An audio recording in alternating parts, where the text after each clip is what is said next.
ایک بہت بڑا نام اسلام کے اندر، اسلامک ہسٹری کے اندر، عمر بن خطاب کا لیتے ہیں۔ حضرت عمر کا جو پیدائش ہو رہی ہے وہ 584 عیسوی کے اندر مکے کے اندر ہی ہوئی، مکین تھے یہ۔ عمر بن خطاب ان کا پورا نام تھا۔ 23 ہجرہ فرسٹ محرم الحرام کو جو ہے وہ ان کی شہادت ہوتی ہے، نومبر 3 644 AD عیسوی کا تھا یہ، مدینہ کے اندر تھے اس وقت۔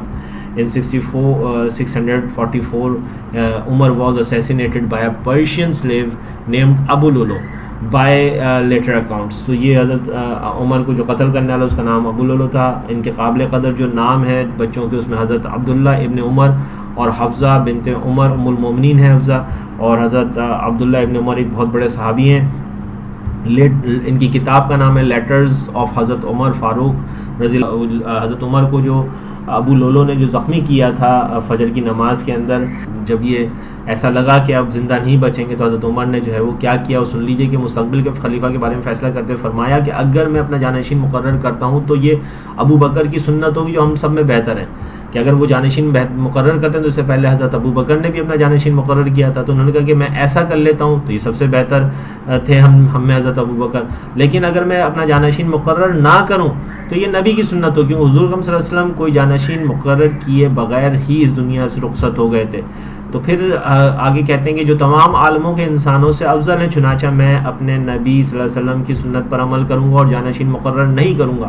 اور حضرت عمر نے اسی سلسلے میں پھر ایک 6 رکنی کمیٹی ترتیب دی جو کہ مستقبل کے خلیفہ کو اپنے ہی درمیان سے چننے کی حقدار ہوتی۔ ان کے نام یہ تھے: علی رضی اللہ تعالیٰ عنہ، عثمان رضی اللہ تعالیٰ عنہ، طلحہ رضی اللہ تعالیٰ عنہ، زبیر رضی اللہ تعالیٰ عنہ، سعد بن ابی وقاص رضی اللہ تعالیٰ عنہ، اور حضرت ابو عبد الرحمن بن عوف رضی اللہ تعالیٰ عنہ۔ یہ سارے کے سارے لوگ اس وقت موجود تھے، تمام عشرہ مبشرہ تھے اور صحابی تھے، اور تاکید کی کہ میرے بیٹے عبداللہ ابن عمر سے مشورہ کر لینا مگر اسے خلیفہ نہ چننا۔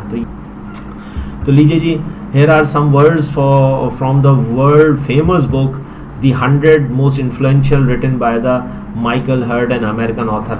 اس شخص کی اس کتاب کو دنیا کے اندر بہت اہمیت حاصل ہے، میں آپ کو ریکمینڈ کروں گا being a competitive examination student, آپ اس پوری کتاب کو پڑھیے۔ اس پہ نمبر 1 کے اوپر holy prophet peace be upon ہم کو رکھا ہے، محمد مصطفیٰ صلی اللہ علیہ وسلم کو نمبر 1 موسٹ انفلوئنشیل پرسنالٹی کے طور پہ رکھا ہے اس شخص نے، اور اس کے اندر اور کوئی مسلمان اس 100 لوگوں میں کوئی مسلمان نہیں ہے سوائے حضرت محمد مصطفیٰ صلی اللہ علیہ وسلم، اور دوسرے جو ہے شخص اگر اس کتاب کے اندر نظر آئیں گے آپ کو تو حضرت عمر رضی اللہ تعالیٰ عنہ ہے۔ تو یہ ایک نیوٹرل آدمی ہے، کافر آدمی ہے، ایک کرسچن ہے، تو ظاہر سی بات ہے اگر یہ ایک نان مسلم ہوتے ہوئے یہ بات کہہ رہا ہے تو اس کی بات میں کچھ نہ کچھ تو جو ہے وہ اہمیت ہوگی کہ وہ حضرت عمر کو جو ہے وہ اس مقام پہ رکھ رہا ہے۔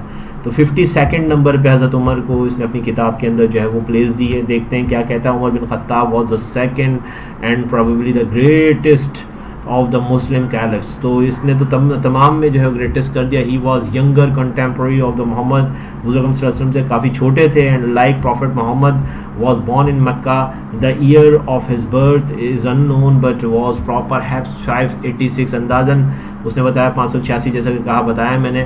عمر was originally one of the most bitter opponent of the Muhammad and his new religion rather suddenly how ever became converted to اسلام، اور یہ حضور صلی اللہ علیہ وسلم کے بہت بڑے دشمن تھے ابتدا کے اندر، لیکن پھر اچانک ہی دل بدلا، موسم بدل گئے اور جو ہے حضرت عمر نے اسلام قبول کر لیا۔ Umar became one of the closest adviser of the Prophet Muhammad and remained so throughout Muhammad life, اور پھر ایسا یارانہ ہوا ہے، ایسی دوستی ان کی کہ جو ہے وہ محمد کے جو ہے وہ انتہائی نزدیکی ایڈوائزرز میں سے تھے، ہر چیز کے اندر محمد ان سے مشورہ کرتے تھے، ساتھ پھر یارانہ ایسا ہوا کہ زندگی ساتھ گزری، ساتھ ہی جیے، اور پھر آگے چل کے اسلام کے نام پہ سب مرے۔ دیکھیں in 632 Muhammad died without having named a successor. Umar promptly supported the candidacy of Abu Bakr, a close associate and father-in-law of Prophet.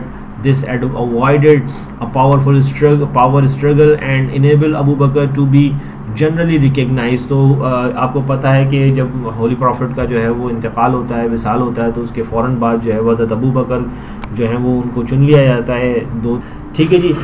As the first caliph, in other words, as a successor of Muhammad, Abu Bakr was successful leader, but he died after serving as caliph for only 2 years. He had, however, specifically named Umar, who was also father-in-law of the Prophet. کہتے ہیں کہ ابو بکر فوری طور پر جو ہے وہ بن گیا خلیفہ لیکن زیادہ عرصے نہ جیے, اور جاتے جاتے جو ہے وہ عمر کو جو ہے وہ اپنا جانشین مقرر کر کے. So once again power struggle was avoided, اور اس وجہ سے جھگڑا پھر ایک دفعہ رک گیا اور کوئی جھگڑا نہیں ہوا. Umar became caliph in 634 and retained the power until 644. تقریباً 10 سال حکمرانی کی حضرت عمر نے. اس کے بعد when he was assassinated in Medina by Persian slave, اور ایک بلاخر جو ہے وہ ان کو جو ہے وہ اسیسینیٹ کر دیا گیا ایک پرشین سلیو نے, ان کا اپنا ہی غلام تھا جس نے ان کو جو ہے وہ اسیسینیٹ کیا. On his death bed Umar named a committee of 6 person choose his successor, اور یوں جو ہے وہ عمر نے جو ہے وہ اپنے سکسیسر 6 چن دیے, جیسے میں نے آپ کو ابھی شروع میں بتایا بھی ہے, اور یوں ہی اس جہان فانی سے جو رخصت ہو گئے. It was during the 10 years of Umar Caliphate that is the most important conquest of Arab occurred. یعنی کہ عرب کی تاریخ کی سب سے بڑی جنگیں, امپورٹنٹ جنگیں اسی دوران میں ہوئی ہیں. اور کہتے ہیں کہ وہ کون کون سی دیکھ لیتے ہیں. Not long after Umar's accession, Arab armies invaded in Syria, Palestine, which at that time were the part of Byzantine Empire. آپ بیزنٹائن امپائر کو آج کا امریکہ سمجھ لیجئے جناب, کوئی اس کے خلاف اشارہ نہیں کر سکتا تھا. یہ تھے اسلام کے سپاہی. At the Battle of Yarmouk 636, the Arab won crushing victory over by Byzantine forces. Damascus fell the same year. 636 میں ڈیمسکس جو ہے فال ہو جاتا ہے. یہ اس وقت یورپ کا یہ جو بیزنٹائن امپائر جو یورپ کے اندر بنی ہوئی تھی اسی کا حصہ تھا. And Jerusalem surrendered 2 years later, اور صرف 2 سال کے بعد ہی جو ہے وہ جو بیت المقدس ہے وہ بھی جو ہے وہ مسلمانوں کے پاس آ جاتا ہے. یہ بہت بڑی سکسیس تھی کہ بیت المقدس اب مسلمانوں کی ریاست تھی. کہتے ہیں by 641 the Arabs had conquered all of Palestine and Syria and were advancing into the present day Turkey. In 639 Arab armies invaded in Egypt, which had also been under Byzantine rule. Within 3 years the Arab conquest Egypt and it was completed. اور عرب نے Egypt کو بھی 3 سال کے اندر اندر Byzantine umpire سے چھین لیا جناب. افریقہ میں بھی داخل ہو گئے. Arab attacks upon Iraq at that time the part of Sassanid empire Persian, اور اسی حضرت عمر کے دور کے اندر عراق جو کہ اس وقت Persian empire, Sassanid empire, Persian empire ہوتا تھا اس وقت, یہ بھی ایک دوسرا امریکہ سمجھ لیجئے, اس کو بھی ٹکر دے دی. had commenced even before Umar took office. the key Arab victory at the Battle of Qadisiyah. تو یہ دوسری جو بڑی جنگ ہے, ایک میں نے بیٹل آف یرموک 636 بتائی, اور اگلے سال بیٹل آف قادسیہ کے اندر جو ہے وہ ایران جو ہے وہ فال ہو جاتا ہے. پارشلی سمجھ لیجیے کہ مین جو دروازہ ہے وہ ٹوٹ جاتا ہے. اس کے بعد پھر بیٹل آف نہوان ہے, اس وقت جو ہے مکمل طور پہ ایران جو ہے وہ فتح ہو جاتا ہے. یہ 642 میں نہوان کی بیٹل ہو رہی ہے. ایک بیٹل آف قادسیہ 637 اور 642 میں battle of Nahavand. Complete total finish, پورا کا پورا پرشین امپائر جو ہے وہ اسلام کے جو ہے وہ زیر تسلط آ جاتا ہے. They decisively defeated the forces of the last Sassanid emperor. By the time Umar died in 644, most of the western Iran had been overrun, nor had the Arab armies run out of momentum when Umar died. In the east, they fairly soon completed the conquest of Persia, while in the west they continued their push across North Africa, بڑھتے چلے جا رہے تھے. کہتا ہے کہ ایران بلاخر آگے چل کے آنے والی صدیوں کے اندر جو ہے وہ انڈیپینڈنٹ ہو جاتا ہے, عرب رول سے جان چھڑا لیتا ہے, لیکن وہ مسلمان کنٹری بن چکا ہوتا ہے. لیکن بہرحال سیریا, عراق اور ایجپٹ جو ہے وہ تاحال جو ہے وہ عرب تسلط کے اندر رہے, اور آج بھی آپ جائیں تو ایجپٹ کے اندر عربی بولی جاتی ہے, عرب عراق میں سیریا, یہ سب عرب ٹیریٹریز ہیں. ٹھیک ہے جی, نے ایسا کیسے کر لیا, اتنا بڑا رول جو بنایا, اب اس کے لیے پالیسیز بھی بنانی تھی اس کو چلانے کے لیے. ان کے زیر تسلط جتنا بھی علاقہ تھا اس کے اندر مسلمان جو ہے وہ رہتے تھے. آرمی کے علاقوں کے اندر وہ مکس نہیں ہوتے تھے شہری علاقوں کے ساتھ, اور لیکن جو ہے وہ ٹریبیوٹ لیتے تھے, جزیہ لیتے تھے, لیکن ٹیکس لیتے تھے مقصد نان مسلم سے جن کو انہوں نے فتح کر لیا تھا, لیکن ان کی جو ہے وہ ذاتی زندگی میں عمل دخل نہیں کرتے تھے. اگر وہ نان مسلم رہنا چاہتے تھے ان کو نان مسلم پیس کے ساتھ رہنے دیا جاتا تھا. تو یہ جو ہے وہ آپ دیکھیے کہ یہ حضرت عمر کے بارے میں جو achievements of, he was the principal figure in the spread of Islam. دیکھیے یہ میں نہیں کہہ رہا ہوں, یہ ایک نیوٹرل سورس جو کہہ رہی ہے کہ اگر کوئی بندہ ہے محمد کے بعد اسلام کو پھیلانے کے لیے تو یہ ہے عمر بن خطاب. ٹھیک ہے جی. Without his rapid conquest it is doubtful that Islam would be nearly was as widespread today as it actually. وہ کہتا ہے کہ اگر یہ اس دور کے اندر عمر نہیں کرتے تو شاید یہ ممکن ہی نہیں ہوتا جیسا کہ آج آپ کو اسلامک ورلڈ نظر آتی ہے. فردر ایریا جو ان کے زمانے میں جو ہے وہ ہوا فتح, وہ سارا کا سارا جو ہے وہ عرب ہی ٹیریٹریز آج بھی ہیں, اور اس میں اب آج تو خیر موجودہ دور میں اس میں مختلف ملک بن گئے, لیکن اس وقت بہرحال وہ عرب ٹیریٹریز ہیں ساری کی ساری اس وقت. But it would be grave mistake to ignore Umar's contribution. Muhammad کی کنٹریبیوشن تو ہیں آبویسلی, لیکن اگر آپ اس میں عمر کا اس پورے اس اسلامک مہم کے اندر جو محمد مصطفیٰ صلی اللہ علیہ وآلہ وسلم نے بلڈ کی تھی, اس کے اندر اگر ہم عمر کو کریڈٹ نہ دیں تو یہ ایک بہت بڑی گریو مسٹیک ہوگی. تو وہ کیا یہی کہہ رہا ہے کہ ویسٹ کے اندر سیزر, جولیس سیزر اور چارلمین کو زیادہ جو ہے وہ لوگ جانتے ہیں عمر کے بجائے, لیکن عمر جو ہے وہ اس سے زیادہ تعریف کا حقدار ہیں. چارلمین اور جولیس سیزر کی فتوحات سے زیادہ بڑی ان کا کنٹریبیوشن ہے. تو دیکھ لیجیے آپ کے سامنے یہ اس وقت. بہرحال دوبارہ سے آتے ہیں, حضرت عمر فاروق رضی اللہ تعالیٰ عنہ قبول اسلام بھی ایک بڑا زبردست واقعہ ہے. جس طرح سے ان کا جانا اس دنیا سے ایک بڑا واقعہ تھا, اسی طریقے سے ان کا قبول اسلام. کہتے ہیں حضرت عبداللہ ابن عباس رضی اللہ تعالیٰ عنہ سے روایت ہے کہ رسول اللہ صلی اللہ علیہ وسلم نے دعا فرمائی, اللہ ابو جہل یعنی عمرو بن ہشام یا عمر بن خطاب دونوں میں سے ایک کو کے ذریعے سے اسلام کو غلبہ اور عزت فرما. کیا بات ہے, دیکھیے تو صحیح. وہ جو ابھی مائیکل ہرٹس کہہ رہا ہے کہ اسلام کو غلبہ جو ہے عمر نے دیا, وہ دیکھیں نبی کی دعا تھی جو کہ اللہ نے قبول فرمائی. نبی نے کہا کہ عمر بن ہشام یا عمر بن خطاب میں سے کسی ایک کو, عمر بن ہشام دراصل ابو جہل کو کہتے ہیں جو کہ کبھی بھی اسلام نہیں لائے اور ایسے ہی یہ وہ چلا گیا اس دنیا سے. دوسرے عمر بن خطاب مشرف اسلام ہوئے, اور دیکھیے آج ان کی کتنی عزت ہے دنیا کے اندر.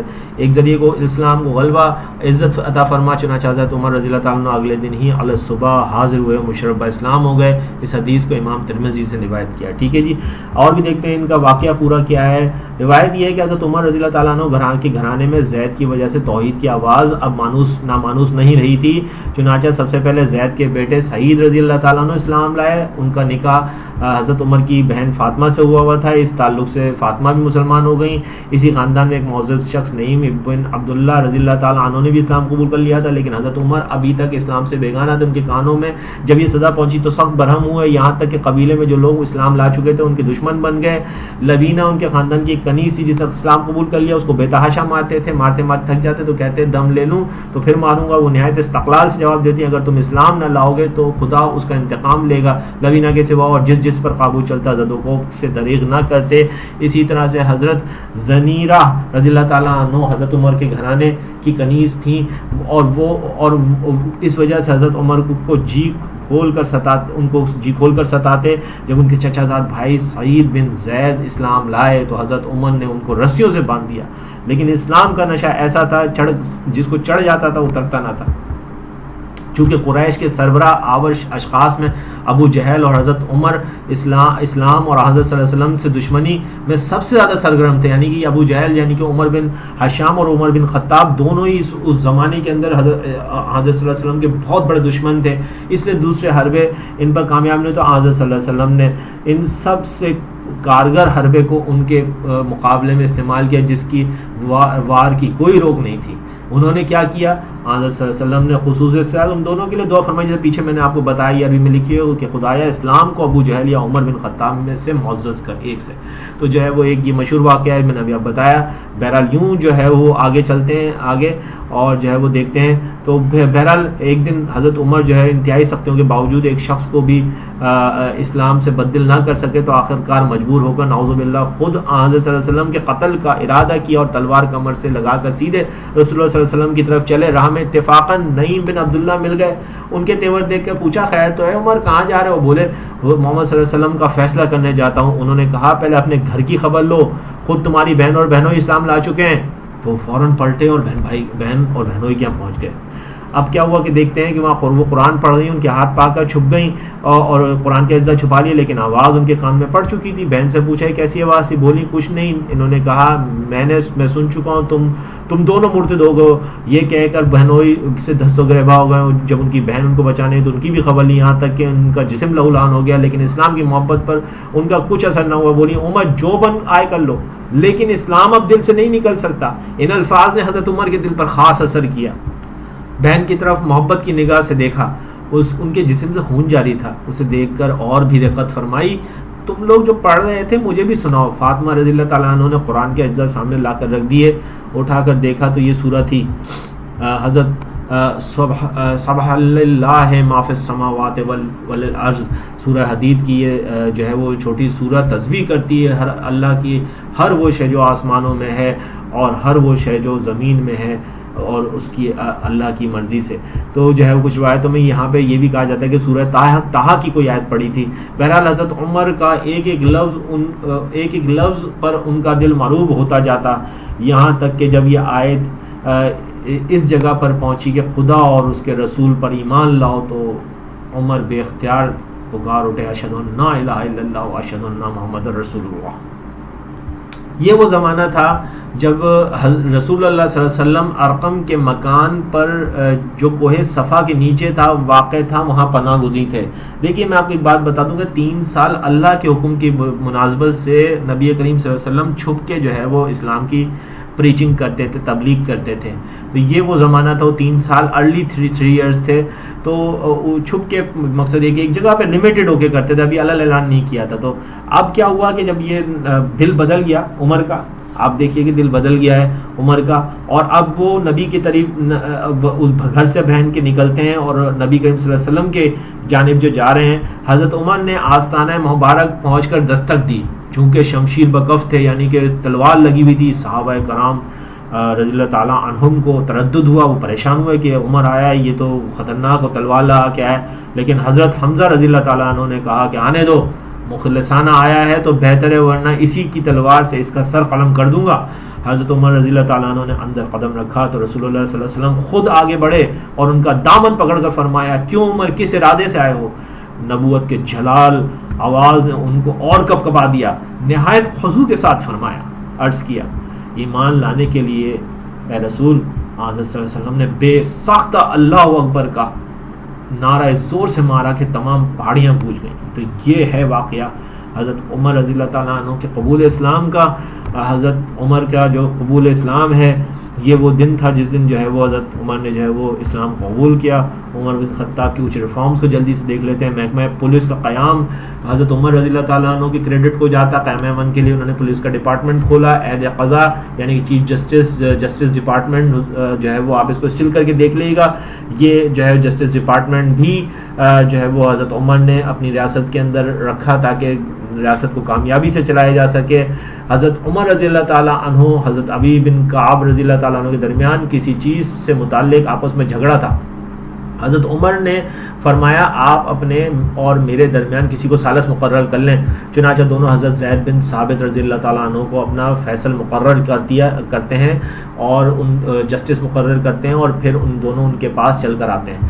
جب دونوں حضرت زید بن ثابت رضی اللہ تعالیٰ عنہ کے پاس گئے تو حضرت زید رضی اللہ تعالیٰ عنہ نے اپنے بچھونے پر حضرت عمر رضی اللہ تعالیٰ عنہ کے لیے جگہ چھوڑ دی اور بولے اے امیر المومنین یہاں یہ بیٹھیے. حضرت عمر بے شک خلیفہ تھے مگر اس وقت ایک سائل کی طرح سے حاضر تھے, یعنی کہ ایک جسے کہتے ہیں اپلیکینٹ تھے, وہ ایک جسٹس عدالت کے اندر اپلیکینٹ تھے.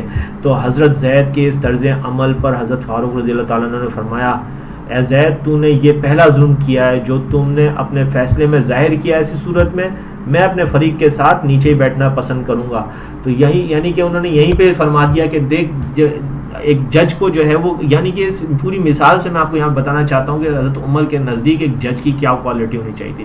وہ اور آج بھی ہمارے ججوں کو جو ہے کسی پریشر میں نہیں آنا چاہیے, چاہے جو ہے وہ حکمران کیسا بھی ہو, کوئی بھی ہو, جج جو ہے وہ فیصلہ جو ہے وہ میرٹ کی بنیاد پہ کریں، نہ کہ جو ہے اس کی پرسنالٹی کی بنیاد پہ. ٹھیک ہے جی. بیت المال کا مثالی ڈپارٹمنٹ بھی اسی زمانے میں قائم ہوتا ہے. ظاہر سی بات ہے پرشین امپائر جب فتح ہوتی ہے تو اتنا پیسہ آتا ہے اس مدینہ کی اسٹیٹ کے اندر کہ جو ہے وہ کہتے ہیں کہ سیدنا فاروق رضی اللہ تعالیٰ عنہ زار و قطار ہوتے ہیں.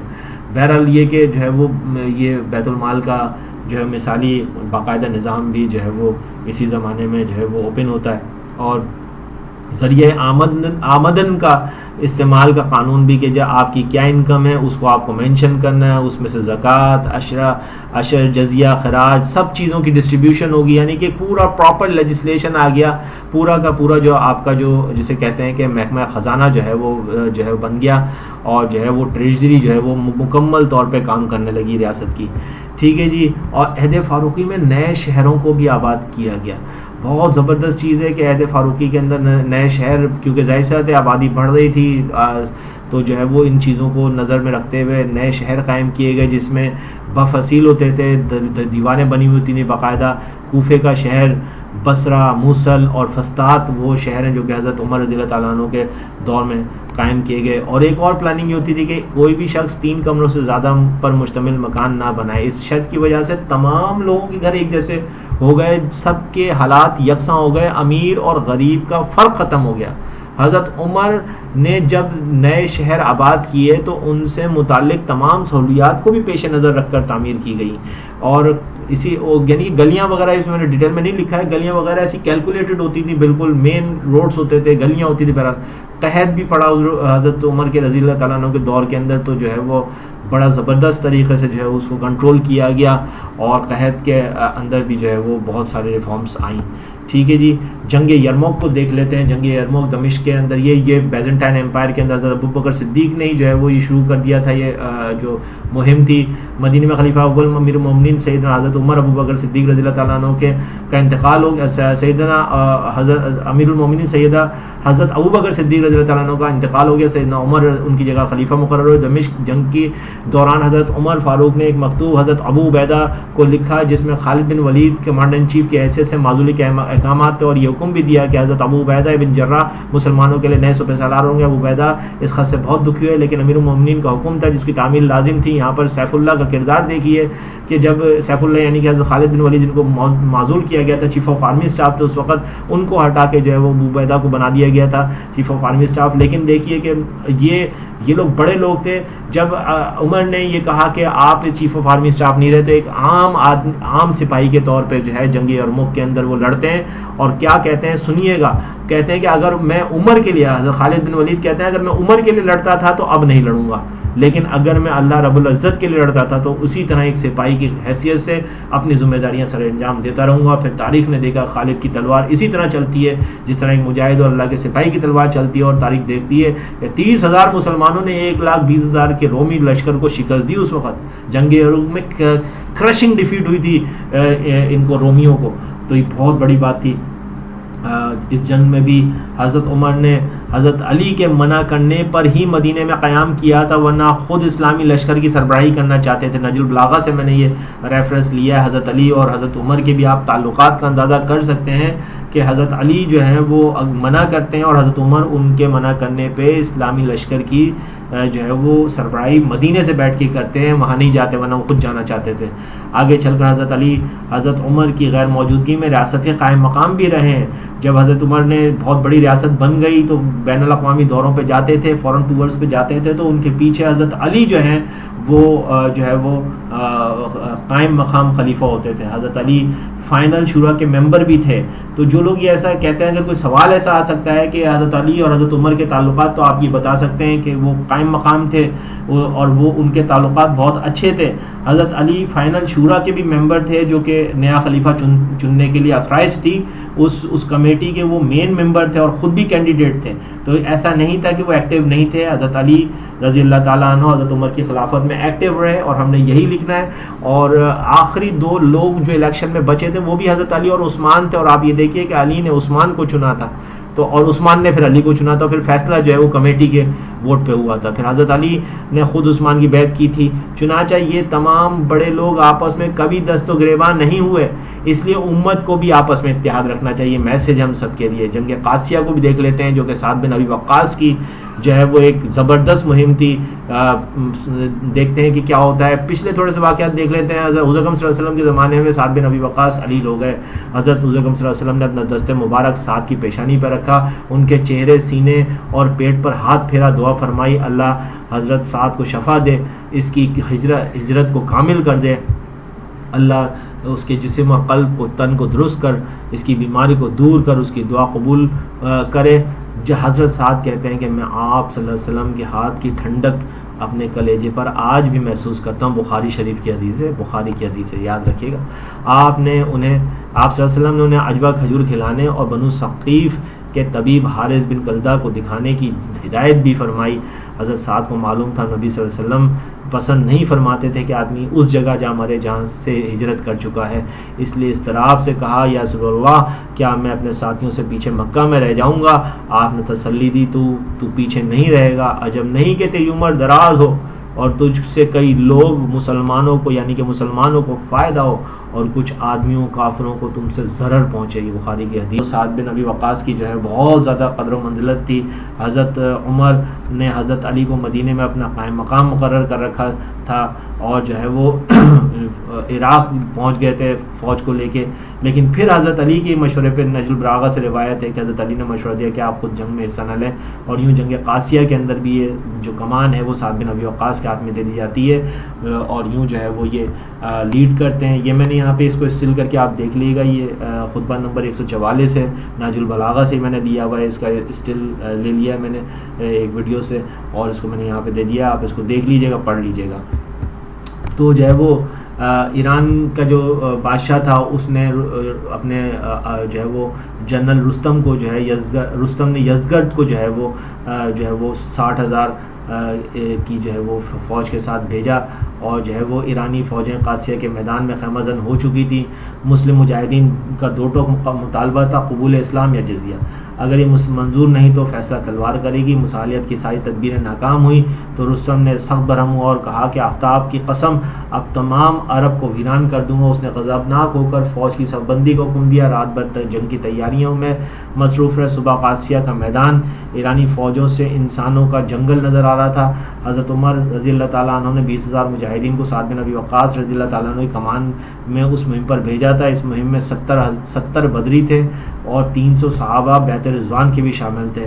30,000 کا یہ جو ہے وہ مسلمانوں کا تھا اور تقریباً جو ہے وہ 60,000 کا جو ہے وہ اس وقت جو ٹکراؤ ہوا وہ ایرانیوں کا تھا۔ یہ بھی ایک بڑا بات تھی کہ اس وقت جو بادشاہ بنا یزگرد وہ بالکل چھوٹا سی عمر کا ہی تھا۔ ایرانی جنرلوں نے رستم سب سے زوراور تھا، جنگ شروع ہو چکی تھی اور جو ہے وہ یہ میں آپ کو بتاؤں کہ تقریباً 2-2.5-3 مہینے کی پوری یہ مہم تھی اور اس کے اندر ان کا ایرانیوں کا جو پورا کا پورا سیٹ اپ تھا وہ یہ تھا کہ مسلمانوں کو تھکا دیا جائے، لیکن مسلمان مستقل مزاج رہے۔